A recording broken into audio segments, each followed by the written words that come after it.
अरे बेट्यानो, इतक्या लवकर मी काय जात नसतो तुम्हाला सोडून. हा, मला बी अजित पवार म्हणतात. पण गर्यांनो, नियतीचा खेळ बघा. खरंच आज माझा हा प्रवास इथंच थांबतो.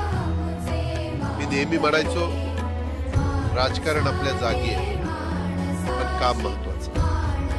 लोकांनी मला कामाचा माणूस म्हटलं, तीच माझ्या आयुष्याची सर्वात मोठी कमाई होती. आज निरोप घेताना मन खूप जड आहे, पण एक समाधान आहे की शेवटच्या श्वासापर्यंत मी तुमच्यासाठीच धावतो. मी तुम्हाला शब्द दिला होता, जोपर्यंत माझे हातपाय चालतात तोपर्यंत तुमचं भलं करण्यासाठी मी झटत राहीन. नियती बघा कशी. आज माझ्या हक्काच्या बारामतीच्या मातीत तुमच्या सेवेसाठी येत असतानाच माझे हातपाय कायमचे विसावले.